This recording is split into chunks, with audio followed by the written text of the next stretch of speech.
Welcome to BC2AD News. We don't miss a thing.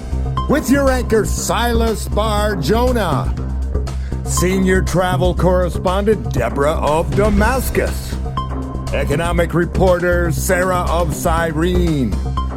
And your traffic reporter and eye in the sky, Isaac Rhodes. Welcome to the news. Good evening, Judea. I'm Silas Bar-Jonah, and this is your BC2AD News, bringing you breaking developments from across the empire. Tonight's top stories: census chaos, donkey delays, and shepherds struggling in the job market.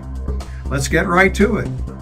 As we all know, Emperor Augustus has issued a decree that all men must return to their hometowns and register for the census. This has caused quite a stir for many people, as they must find a way back to their birth home. For more on that, let's hear from Deborah of Damascus, who's live on the scene. Deborah. I'm here in Bethlehem, where Emperor Augustus' census is sending people back to their hometowns faster than you can say Roman bureaucracy. I have managed to catch up with this lovely couple, Joseph and Mary, I believe.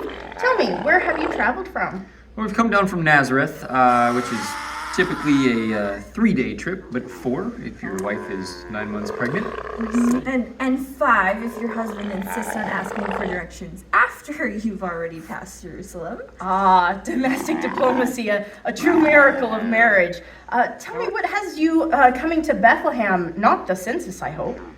Well, I was born here, and of course, Augustus chose now to do the census, so we've headed back to my hometown. My sincerest condolences. Have you had any luck booking a room for the night? No, not yet. Why would we think to book a room in advance? I'm sure we'll just find one when we get there, won't we, dear husband? I mean, really, we're not too picky. All we need is somewhere to sleep, a roof over our heads, and just as long as the baby doesn't come tonight, we'll be fine. Well, I hope that does work out for you. You have heard it here first, folks. Bethlehem's hospitality industry is booming. Back to you, Silas. Is that a petting zoo? Can we check that out? Good luck. Thank you, Deborah. With so many people traveling home for the census, I can only imagine what the roads must be like. For that story, we now go to our Eye in the Sky with Isaac Rhodes. Isaac, take it away. Thanks, Silas. This is Isaac Rhodes with your Eye in the Sky report. From my vantage point in this tree, I can tell you there's a big gridlock out there on the road to Jerusalem. Donkeys are backed up for miles, and even a camel has decided to sit down and protest. As I look out, I can see a lot of folks that seem to be in a hurry. It looks like we may even have some out-of-towners out there.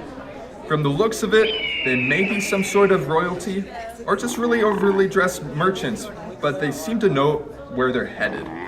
They also seem to be smart because they're traveling light. All I can really make out is maybe 3 boxes that seem to be really protected of, but it's some sort of treasure meant for a king. I don't know. Hey guys, slow down. You're headed in the direction of Bethlehem, and there ain't no kings coming from there anytime soon. Well, back to you, Silas. Thank you, Isaac. And as we travel, it's always good to know what the weather will be like on the roads. For all we need to know about our 7-day forecast, we turn to Jacob Morris with the weather. Thank you, Silas. Well, we are in the desert, so we are expecting very little in the way of precipitation. Mainly clear skies for our daytime, with temperatures spiking to about 22 degrees Celsius. For our nighttime hours, expecting a very clear sky with high pressure directly overhead. All is calm and the stars are bright, and I think the heavens will really be putting on a show out there. So I suggest you get out on your rooftops and really take in that beautiful night sky. Back to you, Silas.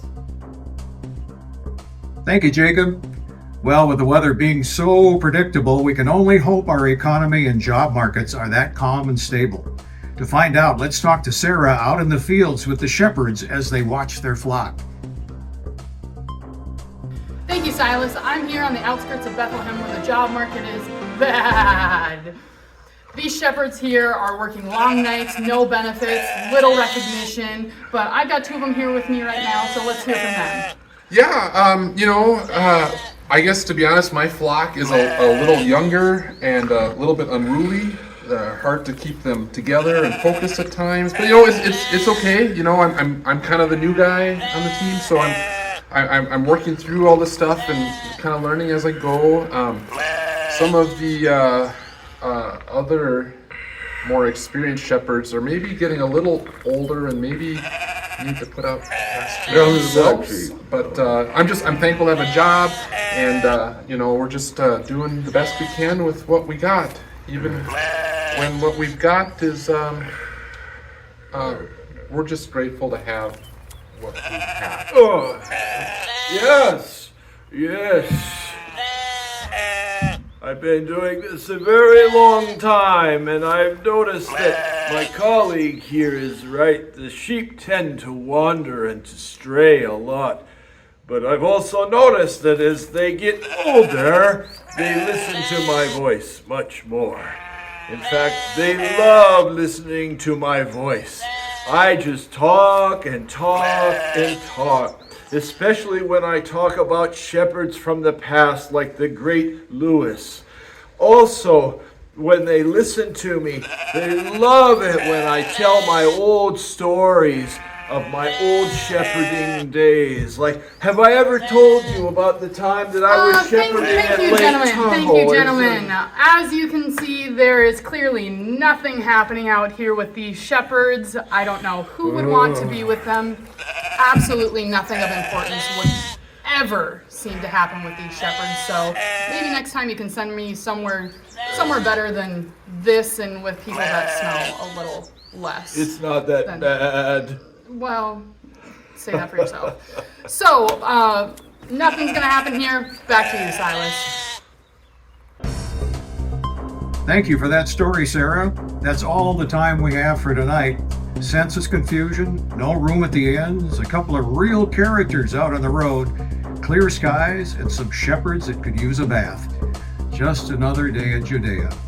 Until next time, from all of us here at BC2AD News, my name is Silas Barjona, reminding you to keep your oil lamps trimmed, your taxes paid, and your faith steady.